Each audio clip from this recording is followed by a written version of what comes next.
अस्सलामुअलैकुम। जो हमारा टॉपिक है आज का वो हमने सिलेक्ट किया है ट्वेल्थ से। तो ट्वेल्थ में जो हमने सिलेक्ट किया है यूनिट, उस यूनिट का नाम है ह्यूमन हेल्थ एंड डिजीजेस। ये इम्पॉर्टेंट टॉपिक है ट्वेल्थ में, सबसे इम्पॉर्टेंट टॉपिक है ट्वेल्थ में, जहाँ पर हम मेनली आज जो डिस्कस करने जा रहे हैं वो है what is disease and what is the classification of the disease. Disease क्या होती है और क्लासिफिकेशन क्या है डिजीज की। तो हम शुरू करने जा रहे हैं। तो पहला जो हमारे पास जो टॉपिक है इसमें इंट्रोडक्शन में वो है डिजीज क्या होती है, व्हाट इज अ डिजीज। तो डिजीज है क्या, तो ये हमें अंडरस्टैंड करना है डिजीज है क्या।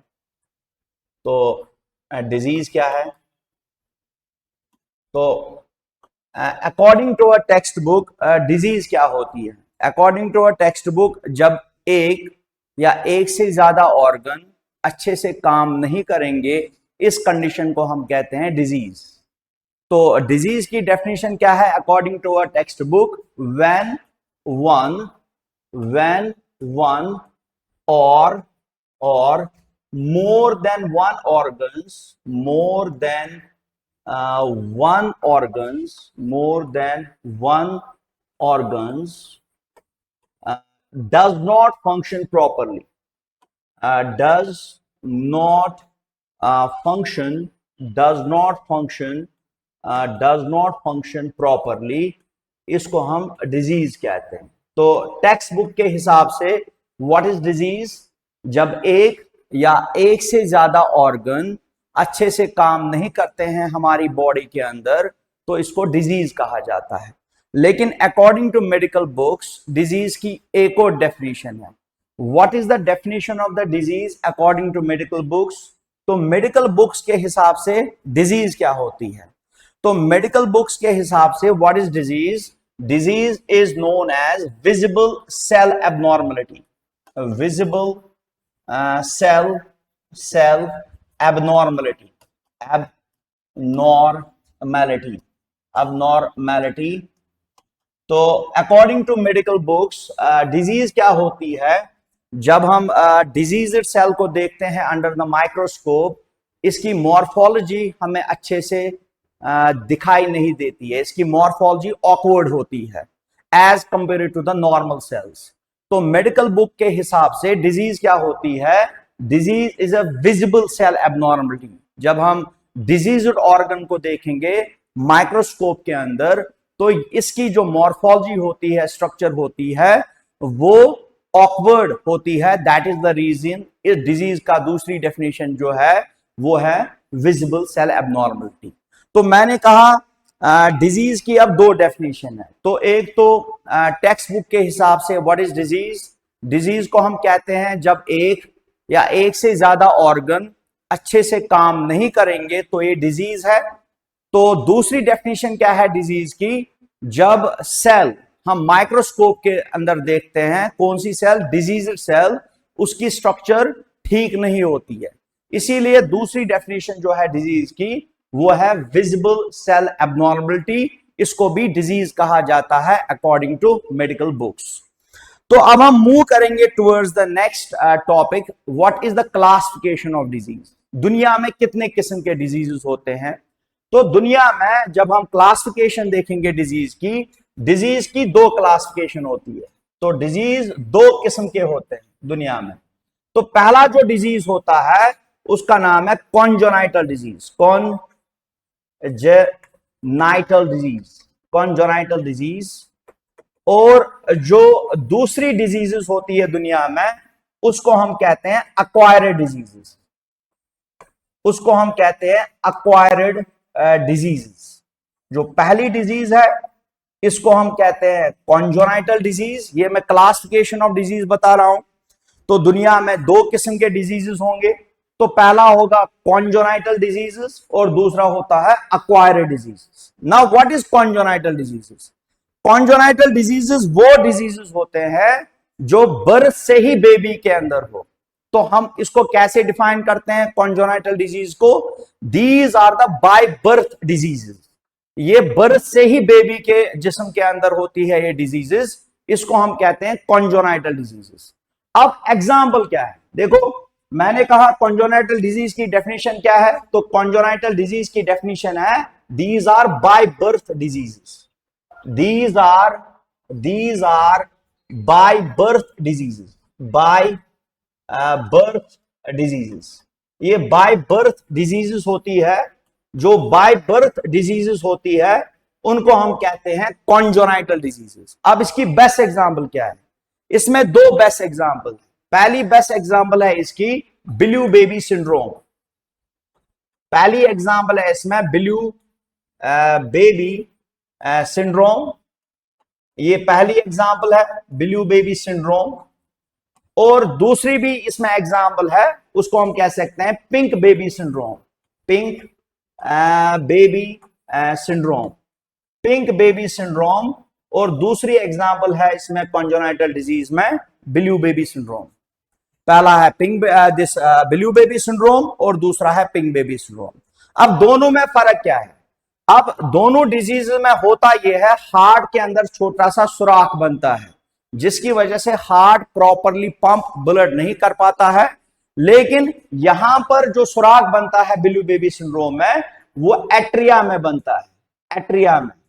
और जो यहां पर पिंक बेबी सिंड्रोम में सुराख बनता है बेबी के हार्ट के अंदर, वो बनता है वेंट्रिकल्स में।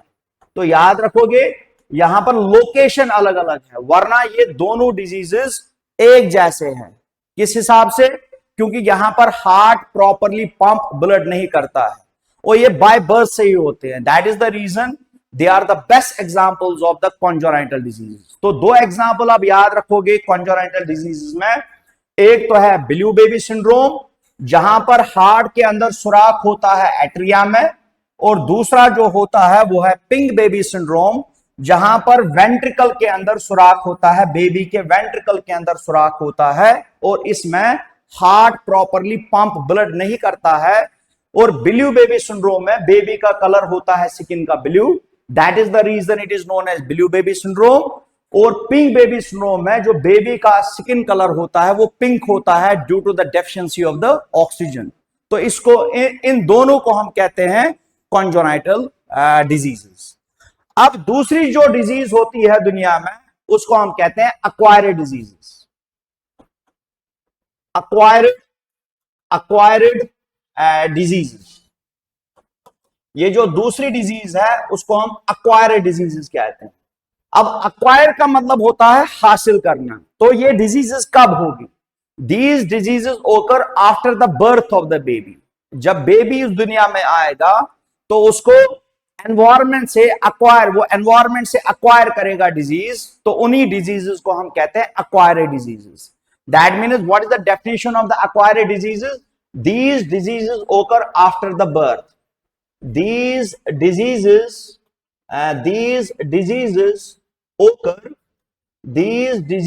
occur after the birth, after the birth।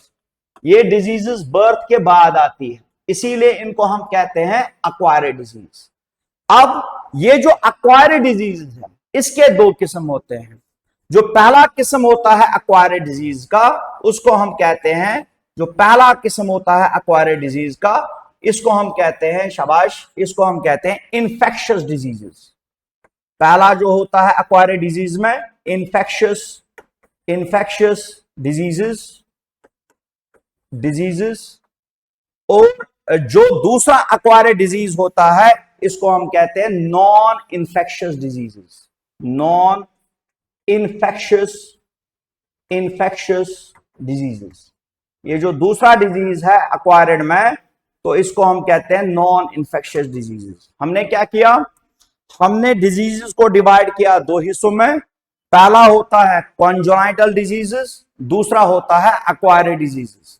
फिर अक्वायर्ड डिजीज जो होते हैं इसके दो किस्म होते हैं। पहला जो अक्वायर्ड डिजीज होगा इसको हम कहते हैं इन्फेक्शियस डिजीजेस, और जो दूसरा अक्वायर्ड डिजीज होगा इसको हम कहते हैं, शाबाश, इसको हम कहते हैं non infectious diseases.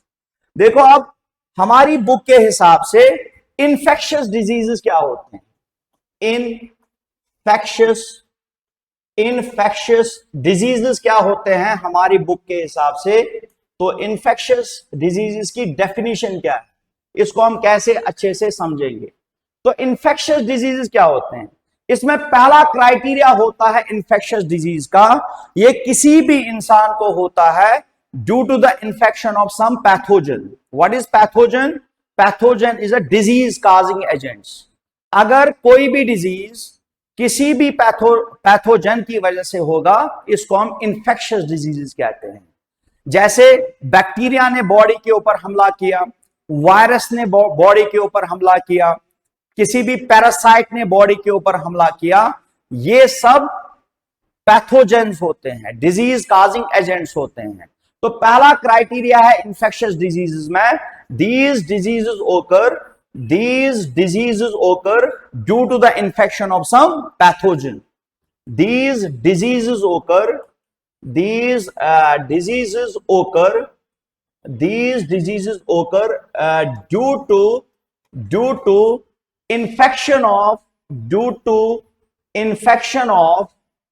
to infection of some pathogen. Who is pathogen? Pathogen is a disease causing agent like bacteria, viruses, parasites. अगर किसी भी बॉडी के ऊपर इन पैथोजन ने हमला किया, इसको जो डिजीजेस हो जाएगी उसको हम कहते हैं इन्फेक्शियस डिजीज। और दूसरा क्राइटेरिया क्या होता है इन्फेक्शियस डिजीज का, वो ये होता है they are transferred from one person to another person. जो इन्फेक्शियस डिजीज में दूसरा फीचर होता है, इसमें फीचर क्या होता है, ये ट्रांसफर होता है एक पर्सन से लेकर दूसरे पर्सन तक। That is the reason infectious diseases को हम कहते हैं, एक और नाम है इन्फेक्शियस डिजीज का, they are also known as communicable diseases. Communicable diseases क्योंकि ये एक पर्सन से जाकर दूसरे पर्सन में जा सकता है, इसीलिए इसको हम कम्युनिकेबल डिजीज भी कहते हैं। तो दूसरा क्राइटेरिया क्या है इन्फेक्शियस डिजीज का, they are transferred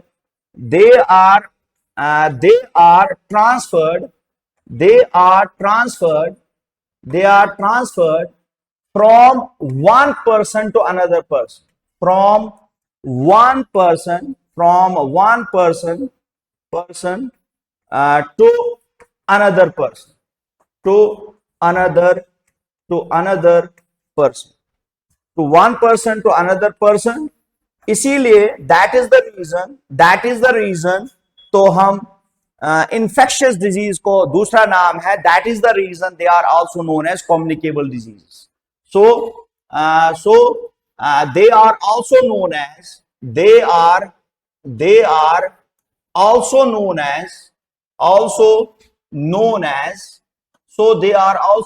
as communicable diseases।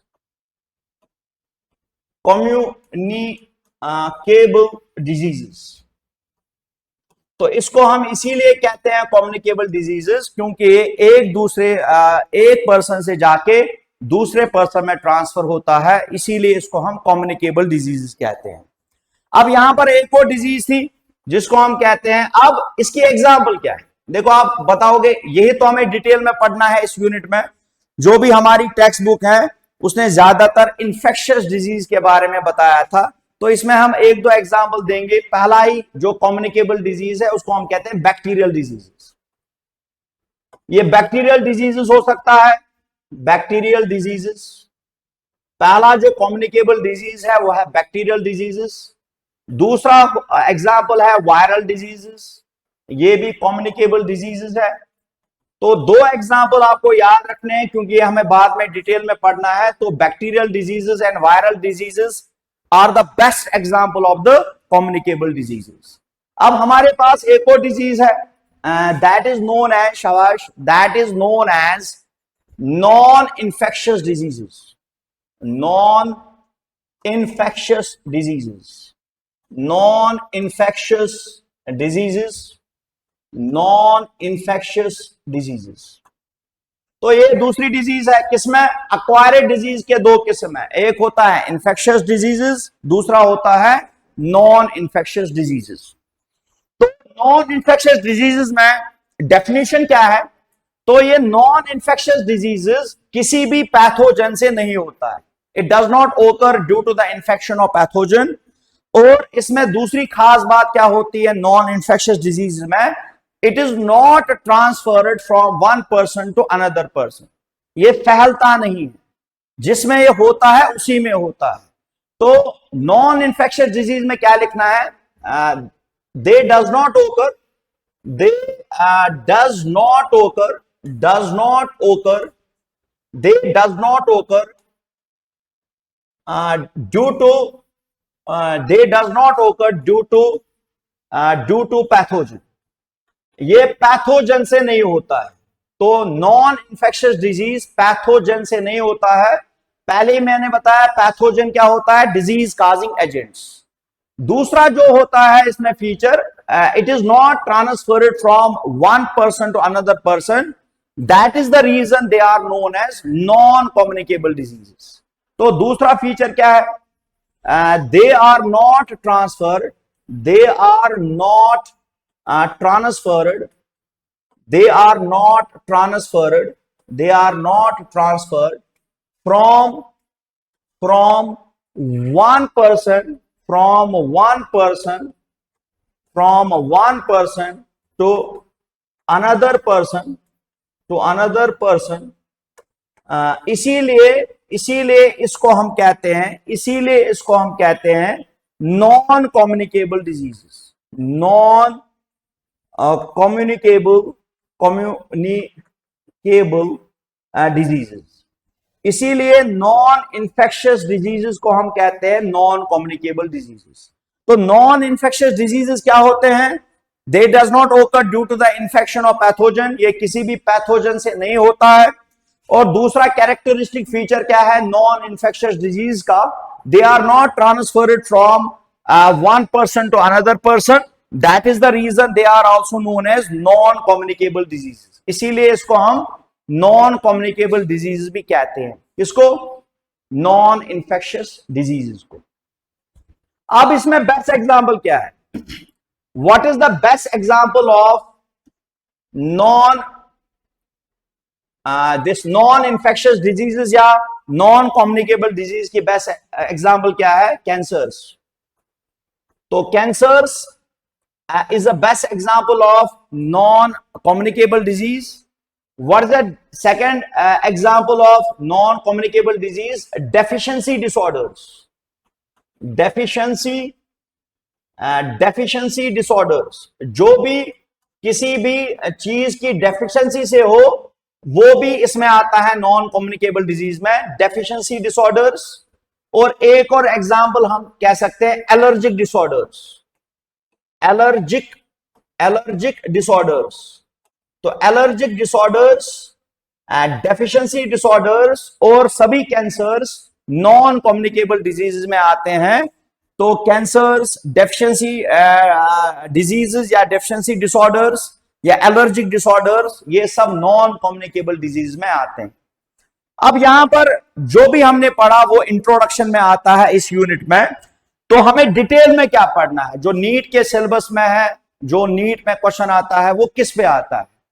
जो हमें यहां पर डिटेल में पढ़ना है वो है classification of infectious diseases. Classification क्या है इन्फेक्शियस डिजीज की, इन्फेक्शियस डिजीजेस में कितने टाइप्स ऑफ इन्फेक्शियस डिजीजेस होते हैं। तो जो हमारे पास बेसिकली टॉपिक है जो हमें डिटेल में पढ़ना है, that is known as classification of infectious diseases. Classification of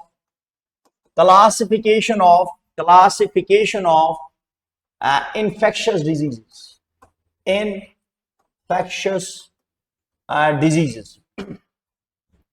classification of infectious diseases. देखो जितने भी इन्फेक्शियस डिजीजेस होते हैं उसको हमने डिवाइड किया है फॉलोइंग कैटेगरीज में। जो पहला इन्फेक्शियस डिजीजेस होता है उसको हम कहते हैं बैक्टीरियल डिजीजेस। बैक्टीरियल डिजीजेस ये पहला इन्फेक्शियस डिजीजेस होते हैं। दूसरा जो इन्फेक्शियस डिजीजेस होता है उसको हम कहते हैं वायरल डिजीजेस। ये दूसरा इन्फेक्शियस डिजीजेस है जो हमें पढ़ना है।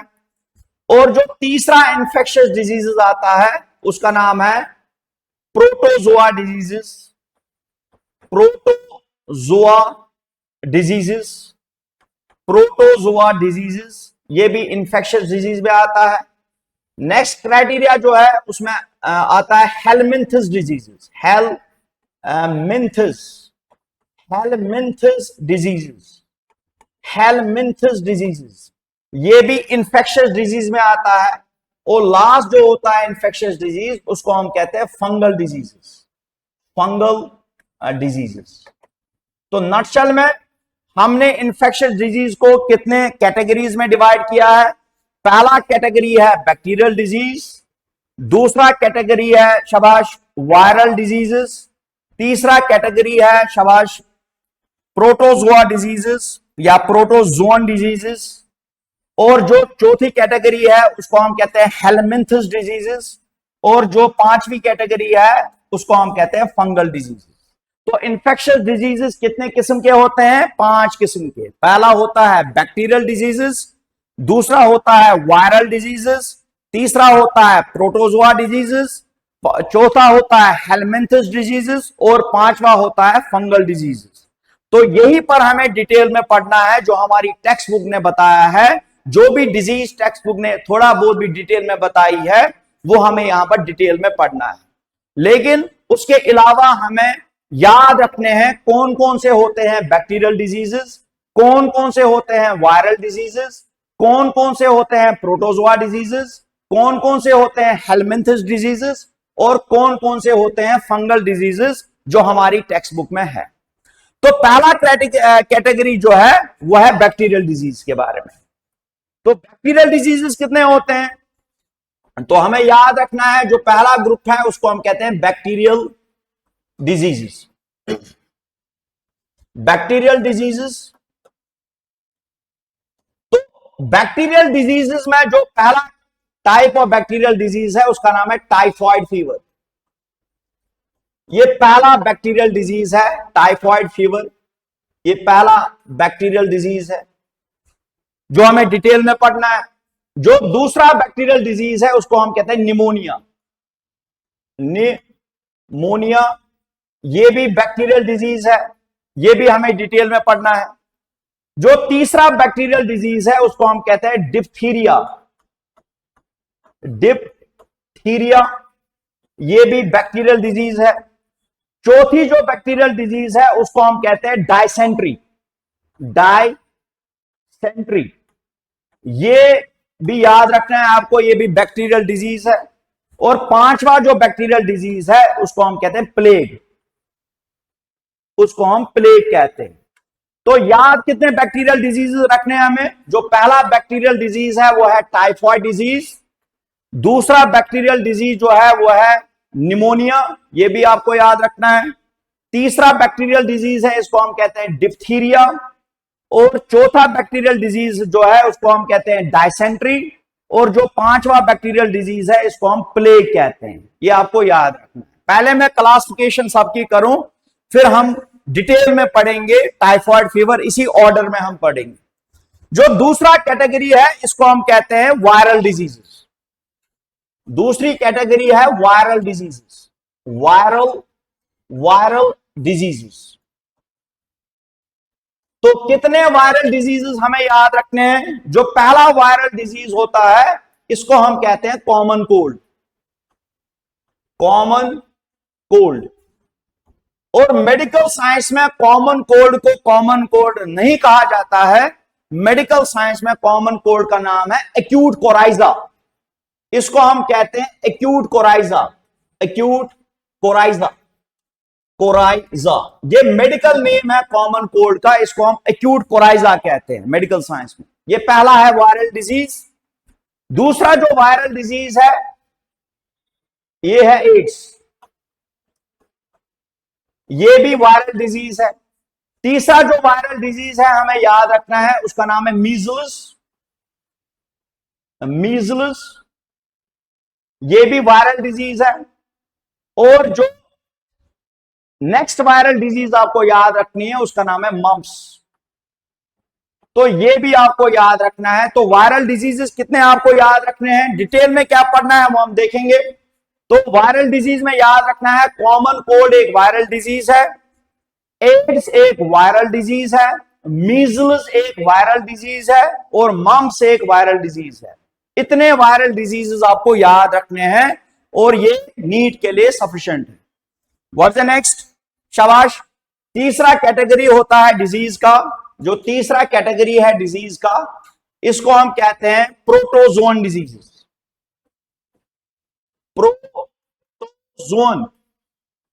प्रोटोजोन डिजीजेस, ये तीसरी कैटेगरी है इंफेक्शियस डिजीजेस की, प्रोटोजोन डिजीजेस। अब प्रोटोजोन डिजीजेस में आपको याद रखने हैं दो डिजीजेस। पहला जो प्रोटोजोन डिजीज है इसको हम कहते हैं अमूबिएसिस। अमूबिएसिस ये प्रोटोजोआ से होता है। और जो दूसरा प्रोटोजोन डिजीजेस आपको याद रखना है, जो सबसे इंपॉर्टेंट है यहां पर, वो है मलेरिया। तो मलेरिया भी प्रोटोजोन डिजीज है। अभी हम क्लासिफिकेशन पढ़ रहे हैं, अभी हमने डिटेल में डिजीजेस नहीं उठाए हैं, तो हम पढ़ रहे हैं classification of the infectious diseases. तो दो प्रोटोजोन डिजीजेस आपको याद रखने हैं, एक तो है अमूबिएसिस जिसको अमूबिक डायसेंट्री भी कहते हैं, और दूसरा है मलेरिया, ये भी प्रोटोजोआ से होता है, ये भी प्रोटोजोन डिजीजेस।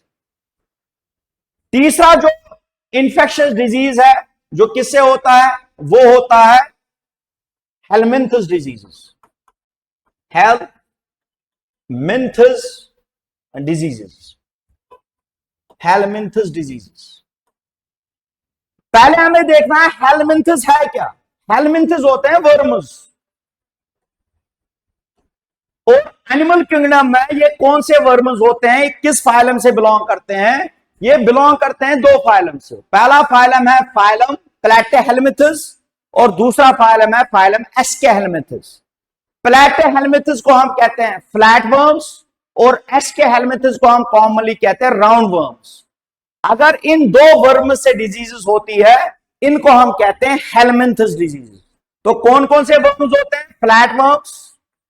फ्लैट वर्म्स जिनको हम कहते हैं फाइलम प्लैटेहेलमिंथस, और दूसरा होता है राउंड वर्म्स जिनको हम कहते हैं एस्केहेलमिंथस। इन दोनों से जब डिजीजेस होती है, उसी डिजीजेस को हम कहते हैं हेलमिंथस डिजीज। ये हेलमिंथस डिजीज में आता है। What's the next?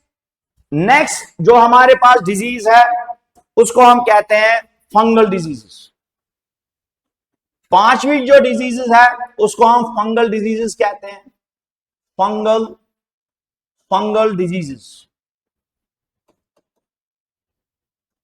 तो फंगस से तो बहुत सारी डिजीजेस होती है, लेकिन हमारी टेक्स्ट बुक के हिसाब से एक ही फंगल डिजीज हमें डिटेल में पढ़नी है। उसका जो निक नेम है, उसका ये ओरिजिनल नेम नहीं है, उसको हम कहते हैं रिंगवर्म। ये एक ही फंगल डिजीज है, लेकिन रिंगवर्म को मेडिकली कहते हैं डर्मेटोफाइटोसिस।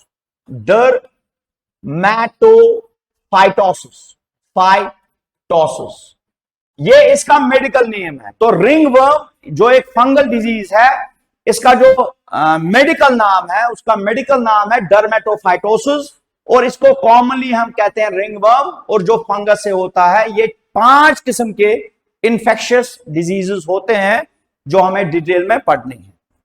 देखो अब यहां पर हमने क्लासिफिकेशन ऑफ डिजीजेस देखा, तो यहां पर हमें अब देखना क्या है, हमें जो पहला डिजीज उठाना है यहां पर, तो वो डिजीज क्या है? तो वो डिजीज हम उठाएंगे, that disease is known as typhoid fever. तो ये बैक्टीरियल डिजीज है, पहली वाली बैक्टीरियल डिजीज है जिसको हम कहते हैं टाइफॉइड फीवर। ये बुक ने डिटेल में बताया है, तो यहां पर भी हमें थोड़ा बहुत डिटेल में इसको पढ़ना होगा। तो टाइफॉइड फीवर को हम डिटेल में पढ़ेंगे, लेकिन डिजीजेस को पढ़ने से पहले यहां पर डिजीजेस में कुछ प्रोटोकॉल्स होते हैं। प्रोटोकॉल्स मीन्स रूल्स होते हैं जिनको फॉलो करना होता है। जब भी किसी इंसान को डिजीज होगी, तो उसमें कुछ प्रोटोकॉल्स, कुछ रूल्स होते हैं। तो पहला रूल क्या है? हम किसी भी डिजीज में पहले क्या देखते हैं, हम किसी भी डिजीज में जब हम कोई भी डिजीज स्टडी करते हैं, तो उस डिजीज की हम देखते हैं ईटियोलॉजी। ईटियोलॉजी क्या होती है? कोई भी डिजीज हो इसकी हम ईटियोलॉजी देखते हैं। ईटियोलॉजी होता है what is the real cause of disease, disease किससे हो रही है, ये उसकी ईटियोलॉजी होती है। ये हमें पहले देखना होता है किसी भी डिजीज में। तो डिजीज में जब भी हम डिजीज पढ़ेंगे तो पहले हम इसकी देखेंगे ईटियोलॉजी। ईटियोलॉजी का मतलब होता है what is the real cause of the disease, disease किससे हो रहा है। अब दूसरी जो बात हम देखते हैं डिजीजेस में वो हम पढ़ते हैं इसका अफेक्टेड एरिया। इसका अफेक्टेड एरिया, जब भी कोई पैथोजन हमला करता है तो ज्यादातर वो स्पेसिफिक ऑर्गन्स को टारगेट करेगा। जैसे हम टाइफॉइड की बात करें, टाइफॉइड में जो बैक्टीरिया होता है इसका जो ऑर्गन, फेवरेट ऑर्गन होता है जिसके ऊपर ये हमला करता है उसको हम कहते हैं intestine, particularly the small intestine, इसमें यह हमला करता है। तो डिजीज में दूसरी बात हम देखते हैं अफेक्टेड एरिया। तीसरी बात क्या देखते हैं डिजीज में? हम देखते हैं डिजीज में इसका इंक्यूबेशन पीरियड।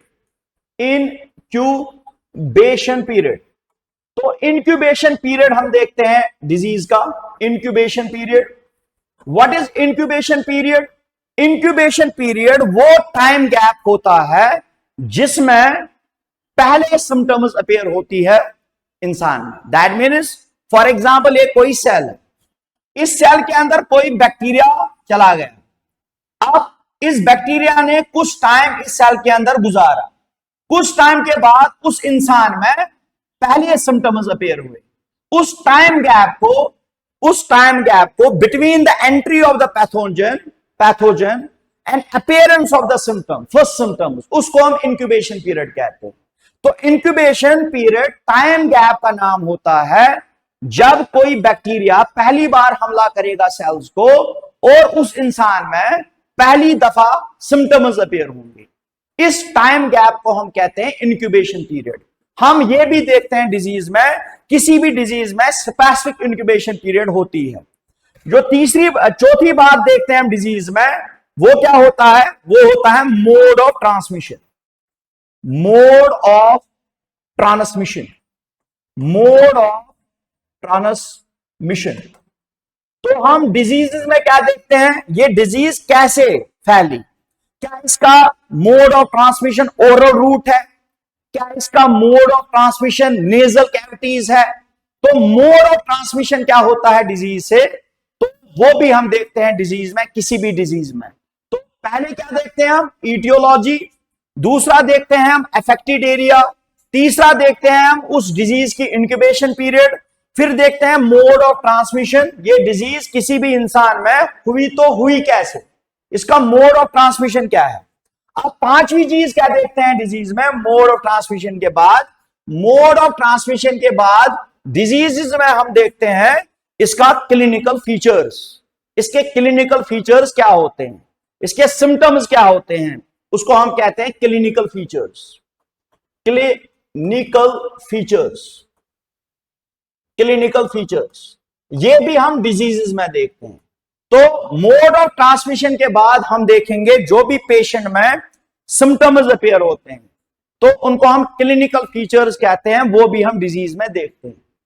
फिर क्लिनिकल फीचर्स के बाद हम क्या करते हैं? डायग्नोसिस। डायग्नोसिस का दूसरा नाम होता है इन्वेस्टिगेशन। इन्वेस्टिगेशन, डायग्नोसिस का दूसरा नाम होता है इन्वेस्टिगेशन। क्लिनिकल फीचर्स के बाद किसी भी डिजीज की हम इन्वेस्टिगेशन करते हैं। मतलब जब कोई भी डॉक्टर क्लिनिकल सिम्टम्स देखता है लेकिन उसके दिल में, उसके दिमाग में कंफ्यूजन क्रिएट होता है, क्या वाकई तौर पर ये वही डिजीज है कि नहीं है, इसको कंफर्म करने के लिए वो पेशेंट को कुछ टेस्ट्स देता है लिख के। उसी टेस्ट्स को हम कहते हैं डायग्नोसिस और क्लिनिकल डायग्नोसिस और इन्वेस्टिगेशन। तो इन्वेस्टिगेशन डॉक्टर के लिए एक जबरदस्त टूल है जिससे ये देखता है कि वाकई तौर पे वही डिजीज है जो मेरे दिमाग में है। तो उसके लिए क्या करेगा वो? इन्वेस्टिगेशन और डायग्नोसिस। तो उसके बाद जब भी इन्वेस्टिगेशन होती है या डायग्नोसिस होती है उसके बाद डॉक्टर देता है ट्रीटमेंट। तो डॉक्टर देता है ट्रीटमेंट। तो ट्रीटमेंट में वो मेनली, क्योंकि इंफेक्शियस डिजीज है, यहां पर हम मेनली यूज करते हैं एंटीबायोटिक्स। एंटीबायोटिक्स हम यूज करते हैं। तो हमने क्या देखा, तो हमने देखा ये अगर हम कोई भी डिजीज पढ़ेंगे तो डिजीज में पहले हम देखेंगे aetiology. What is the aetiology? It's the real cause of the disease. फिर हम देखेंगे उस पैथोजन ने किस ऑर्गन के ऊपर हमला किया, that is the affected area.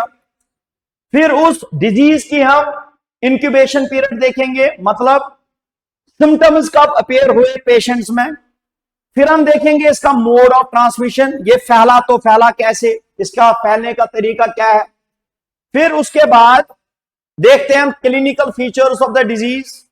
फिर हम करते हैं डायग्नोसिस और इन्वेस्टिगेशन, और फिर डॉक्टर लिखता है दवाइयां जिसको हम मेनली यूज करते हैं एंटीबायोटिक्स। ये प्रोटोकॉल होता है किसी भी डिजीज को पढ़ने के लिए। तो there is a protocol to study the diseases, ऐसी डिजीज को पढ़ा जाता है। तो हम जो पहली डिजीज उठाएंगे तो उस डिजीज का नाम है टाइफॉइड फीवर। देखो आप, टाइफॉइड फीवर में हम वही जो मैंने प्रोटोकॉल्स बताए थे उसी को फॉलो करेंगे। तो टाइफॉइड फीवर में हम जो पहला प्रोटोकॉल होता है डिजीज को पढ़ने के लिए वो क्या होता है, शाबाश, तो उसको हम कहते हैं aetiology. Aetiology.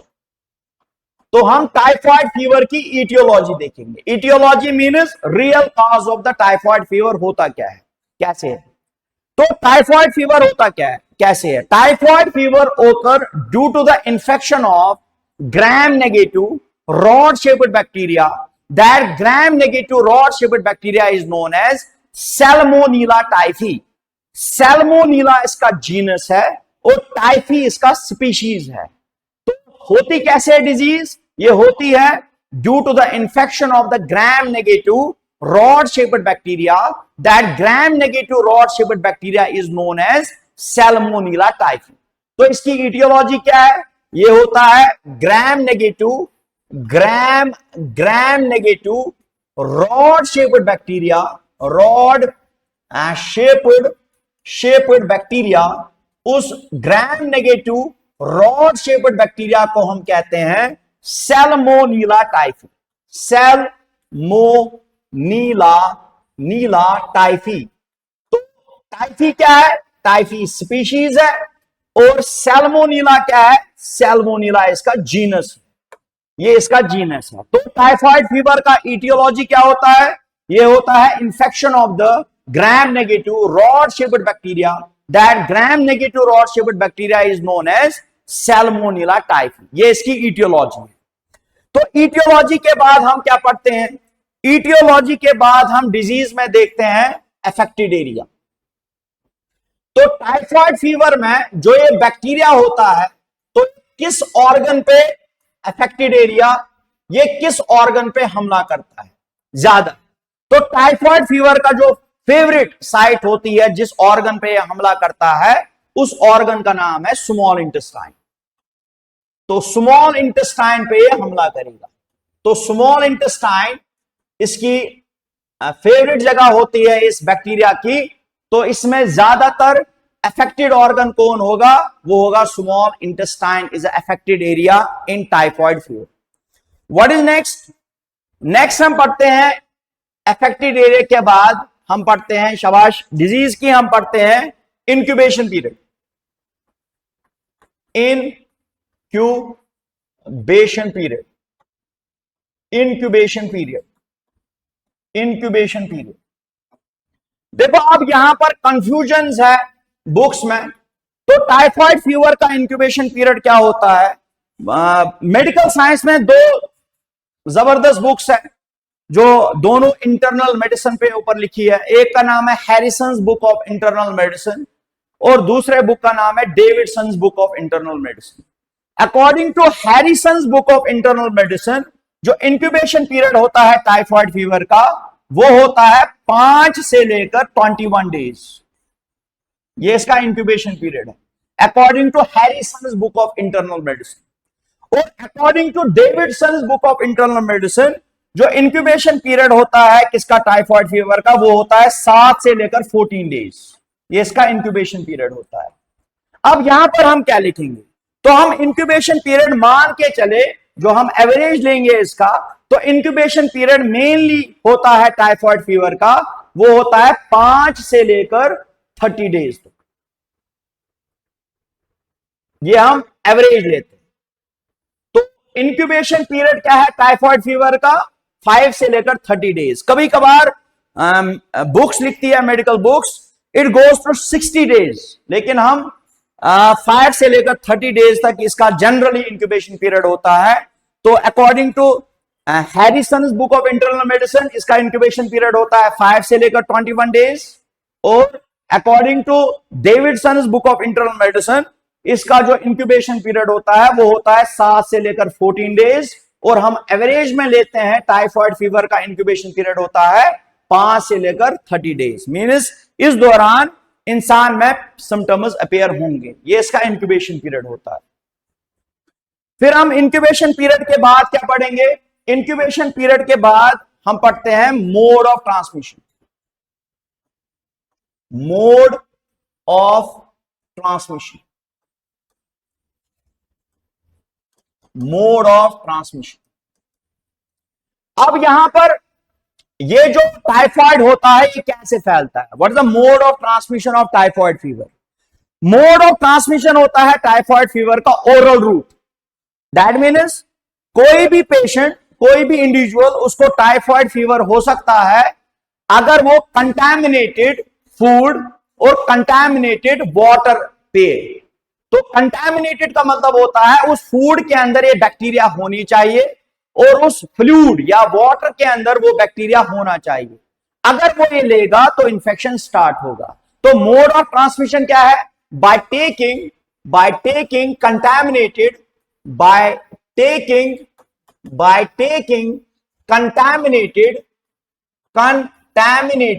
contaminated what? Contaminated food and water।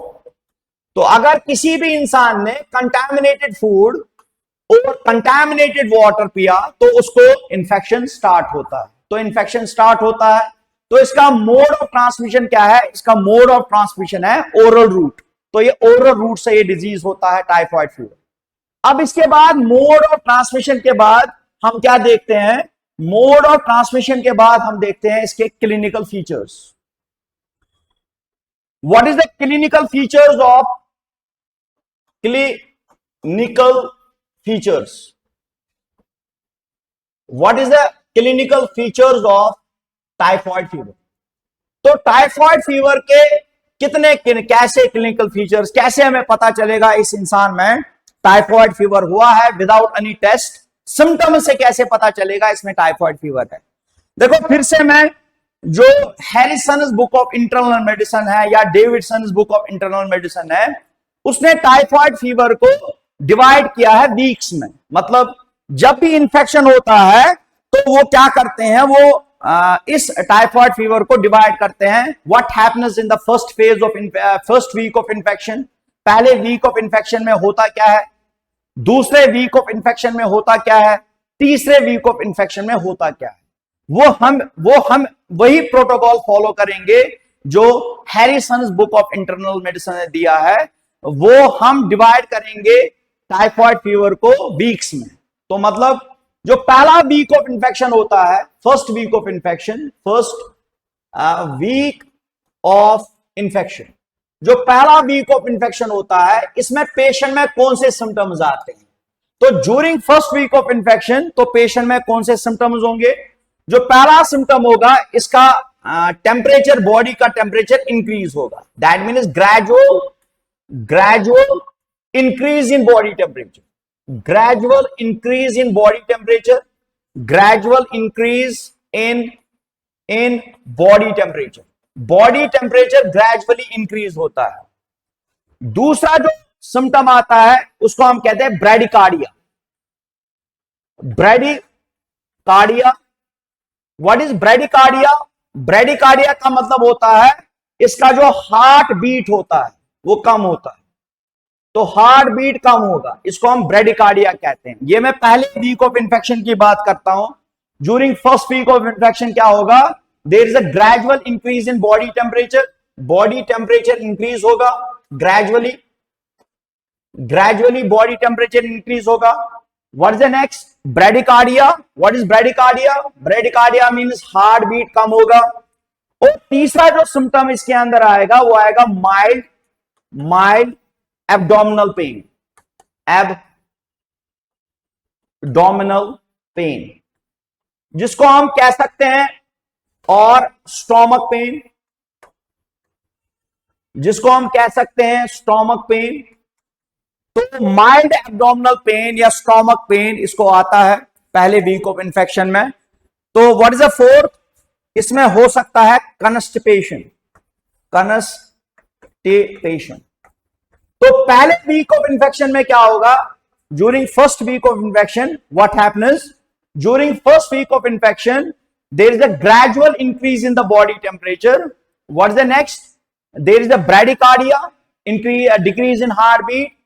What is the third symptom during the first week of infection? There is a mild abdominal pain or stomach pain, and there is a constipation. There is a constipation ये आता है पहले week of infection। What happens in the second week of infection? जो second week of infection होता है, तो second week of infection में क्या आएगा? During second week of infection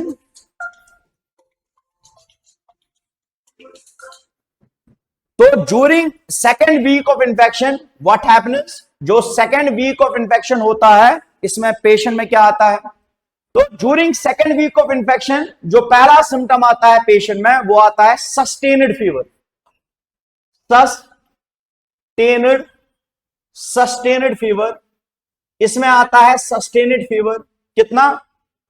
39 से लेकर 40 डिग्री सेल्सियस। तो सेकेंड वीक ऑफ इन्फेक्शन में जो पहला सिम्टम होता है वो होता है sustained fever of 39 to 40 degree Celsius. दूसरा जो क्लिनिकल फीचर आता है सेकेंड वीक ऑफ इन्फेक्शन में वो क्या आता है?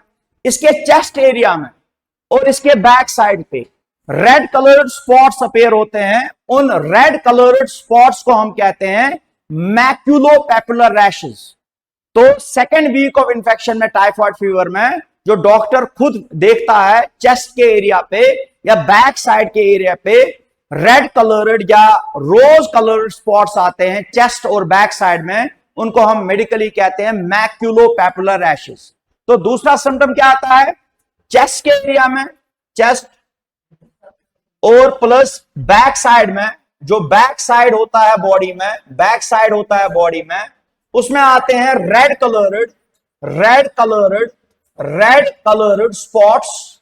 उसमें आते हैं रेड कलर्ड स्पॉट्स। उन रेड कलर्ड स्पॉट्स को हम कहते हैं, रेड कलर्ड स्पॉट्स, उनको मेडिकली कहते हैं maculopapular rashes. And it is a characteristic feature of the typhoid fever. Maculopapular rashes is a characteristic feature of the typhoid fever. और जो तीसरा सिम्टम होता है इस during second week of infection में वो क्या होता है? इसमें सीवियर एब्डोमिनल पेन होती है। Abdominal pain, severe abdominal pain होती है। सीवियर एब्डोमिनल पेन होती है during second week of infection में। और फोर्थ वन होता है, इसमें इन्फ्लेमेशन होता है लिवर का भी और स्प्लीन का भी। There is the inflammation of the liver and spleen, उसको हम कहते हैं हिपैटोस्प्लीनोमेगैली। हिपैटोस्प्लीनोमेगैली। तो what is the symptom during second week of infection? There is a sustained fever of 39 to 40 degree Celsius. Chest के area पे और back side के area पे रेड कलर्ड स्पॉट्स अपीयर होते हैं। उन रेड कलर्ड स्पॉट्स को हम मेडिकली कहते हैं मैक्यूलोपैपुलर रैशेस। और क्या होता है इस पेशेंट में? सीवियर एब्डोमिनल पेन और सीवियर स्टोमक पेन। और नेक्स्ट क्या होता है? हिपैटो का मतलब होता है लिवर, स्प्लीन का मतलब होता है स्प्लीन, और मैगैली का मतलब होता है बड़ा। तो लिवर में इंफ्लेमेशन होती है और स्प्लीन में इंफ्लेमेशन होती है, इसको हम कहते हैं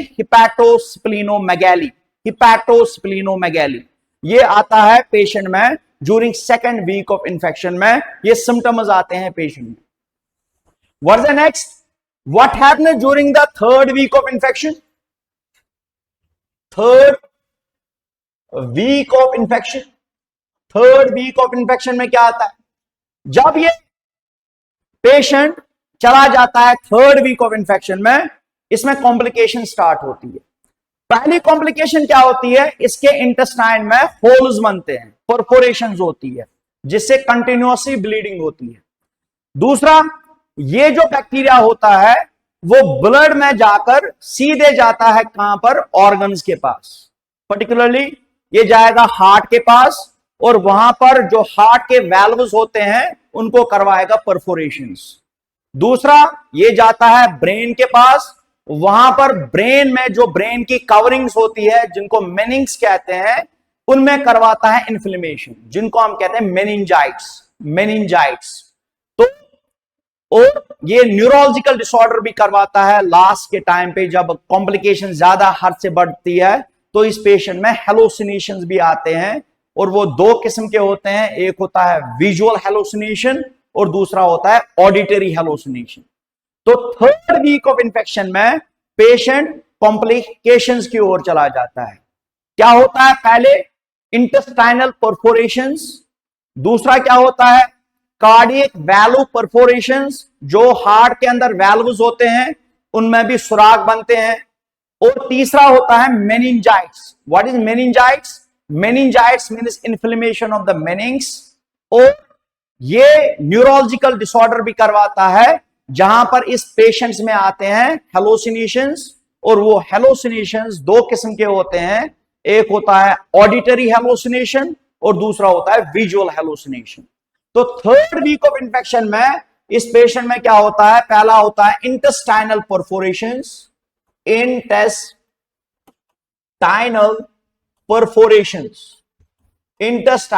परफोरेशंस। तो इंटेस्टाइन में सुराग बनते हैं, इनको हम कहते हैं इंटेस्टाइनल परफोरेशंस। दूसरा क्या होता है? मेनिंजाइटिस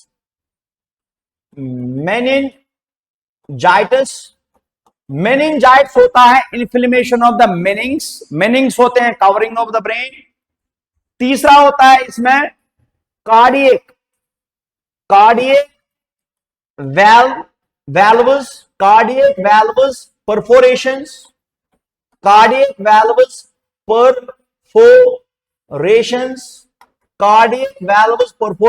वैल्व्स के अंदर सुराख होते हैं हार्ट में।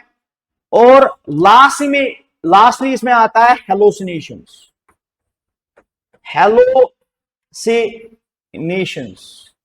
तो हेलुसिनेशंस भी दो किस्म के होते हैं। जो पहला हेलुसिनेशन होता है उसका नाम है ऑडिटरी हेलुसिनेशन, और दूसरा इसमें आता है विजुअल हेलुसिनेशंस। ये तीसरे फेज ऑफ इंफेक्शन में होता है।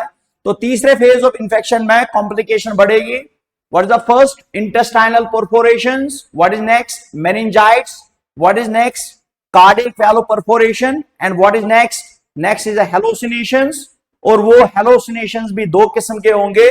First is known as auditory hallucination and second is known as cardiac valve hallucinations. Visual hallucination. दो किस्म के हेलुसिनेशंस होते हैं, ऑडिटरी हेलुसिनेशंस और विजुअल हेलुसिनेशंस, ये आते हैं पेशेंट में। अब हमारे पास जो बचता है ये इसके क्लिनिकल फीचर्स है। तो क्लिनिकल फीचर्स के बाद प्रोटोकॉल क्या कहता है? क्लिनिकल फीचर्स के बाद हमें पढ़ना होता है इसका डायग्नोसिस और जिसको हम कहते हैं इन्वेस्टिगेशन। तो हम डिजीज की इन्वेस्टिगेशन देखेंगे। तो डिजीज की हम इन्वेस्टिगेशंस देखेंगे। तो हम डिजीज की इन्वेस्टिगेशंस देखेंगे। तो हम डॉक्टर को कैसे पता चलेगा 100% से ये टाइफॉइड ही है? तो इसमें सबसे बेहतरीन जो डायग्नोसिस टूल है वो है स्टूल एग्जामिनेशन। स्टूल एग्जामिनेशन क्यों हम करवाते हैं? क्योंकि बैक्टीरिया हमला करता है इंटेस्टाइन में, तो किसी भी हालत में स्टूल के अंदर ये बैक्टीरिया होंगे। तो क्या होगा? Stool examination. तो स्टूल एग्जामिनेशन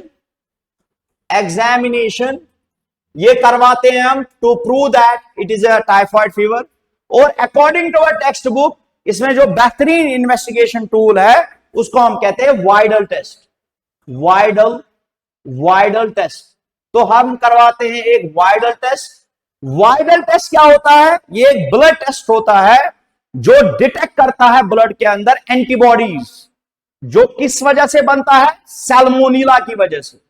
जब भी बॉडी के अंदर सैल्मोनीला बनता है तो इसके खिलाफ बनते हैं एंटीबॉडीज। उन्हीं एंटीबॉडीज को डिटेक्ट करता है कौन सा test? That test is known as Widal test.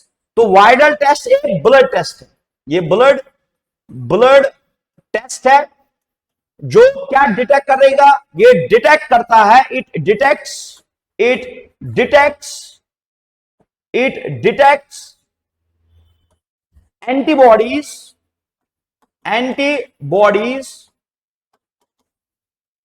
Form antibodies. ये डिटेक्ट करेगा एंटीबॉडीज विच आर फॉर्मड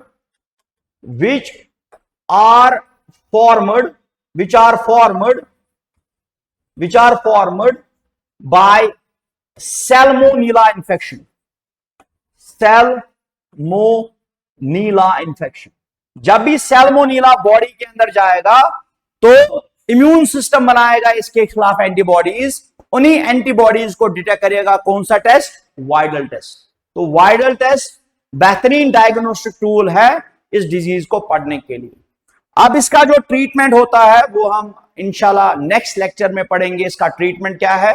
और हम नेक्स्ट लेक्चर में दूसरी डिजीज उठाएंगे। उस डिजीज का नाम है निमोनिया, जो भी बैक्टीरियल डिजीज है।